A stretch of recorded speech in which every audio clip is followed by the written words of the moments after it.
So இதுதான் நாங்கள் வந்த பாதை. ஞாபகத்தில் இருக்கும். இந்த பாதையில தான் நாங்கள் வந்தோம். முதலாவது நாளில் நாங்கள் அடிப்படையான சில டேர்ம்ஸை பற்றி கழிச்சோம். அது மாதிரி இந்த சைபர் வேர்ல்டில் கேரக்டரிஸ்டிக்ஸை பற்றி கழிச்சோம். ஒரு காடு மாதிரி அங்கே யார் யாரோ எல்லாம் இருக்கிறாங்க, தெரியாத மிருகங்கள் எல்லாம் இருக்கிறாங்க, ரைட்? எதுவும் நடக்கலாம். அதுக்கு பிறகு அதில் உள்ள ரிஸ்க் அண்ட் சேலஞ்சஸ், அதில் என்னென்ன ஆபத்துகள் இருக்கின்ற விஷயத்தை கழிச்சோம். சைபர் சேஃப் சிட்டிசன் என்று சொல்றது யாருன்றதை பற்றி நாங்கள் முதலாம் நாளில் மிக தெளிவாக கழிச்சிருக்கிறோம்.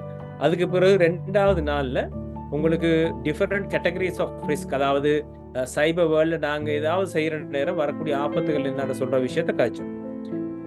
சாஹிப் சார் மிக அழகாக உங்களுக்கு சொல்லி தந்தார். இது 1-2 அல்ல, எக்கச்சக்கமான, அதாவது நிறைய படித்த மக்கள் கூட இதில் என்ன செய்கிறாங்க, ஏமாந்து போகிறாங்க. உங்களை நான் நம்புகிறேன் 100% உங்களை யாரும் ஏமாத்த இயலாது. நீங்கள் ஏமாற மாட்டீங்கன்னா இந்த விஷயம் உங்களுக்கு தெரிஞ்சிட்டு. இது தெரியாதவர்கள் பலர் எவ்வளவு படிச்சிருப்பாங்க. பட் இந்த குறிப்பிட்ட சின்ன சின்ன விஷயங்கள் தெரியாம இருக்கிறதுனால அவங்களுக்கு இந்த ஃபிஷிங் என்று சொன்னா என்னன்னு தெரியாது, மேன் இந்த மிடில் என்னன்னு தெரியாது, சைபர் புல்லிங்னா என்னன்னு தெரியாது, மாட்டிக்கொள்றாங்க. அதை பத்தி உங்களுக்கு பூரணமான விளக்கங்கள் தந்தோம். அதுல இருந்து நீங்க எப்படி உங்களை பாதுகாத்துக் கொள்வீங்கன்னு சொல்ற விஷயத்தை தந்தோம். அதுக்கு பிறகு நாங்க இந்த அடிக்ஷனை பத்தி மிக மிக தெளிவாக உங்களுக்கு தந்திருக்கிறோம். சாஹிப் சாருக்கு நான் என்ன ஒரு நன்றி சொல்ல கடமைப்பட்டிருக்கிறேன்.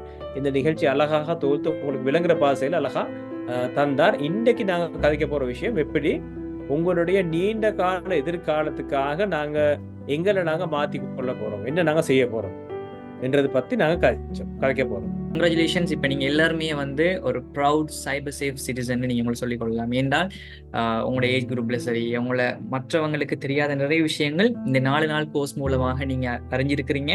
ஸோ அந்த வகையில் இதுக்கு பிறகு நீங்கள் ஒரு ஃபோனை தொடும்போதும் சரி, எந்த சந்தர்ப்பங்களையும் உங்களுக்கு இந்த நினைவுகள், இந்த அறிவு உங்களுக்கு ஞாபகப்படுத்தும். இதுக்கு பிறகு நீங்கள் ஒரு ரெஸ்பான்சிபிளாக, ஒரு சேஃபாக, எஃபெக்டிவாக நீங்கள் உங்களோட ஃபோன் யூசேஜ், உங்களோட டிவைஸ் யூசேஜ் வச்சுக்கொள்வீங்கன்னு நாங்கள் நம்புகிறோம். அந்த வகையில் முதலாவது பேச்சாக ஃபர்ஸ்ட் சைபர் சேஃப் சிட்டிசன் டீமாக நீங்கள் வெளியேறது நினச்சி நாங்கள் ரொம்பவே பெருமைப்படுறோம். உங்களுக்கும் அந்த வாழ்த்துக்களை மீண்டும் ஒரு முறை சொல்லிக்கொள்கிறோம்.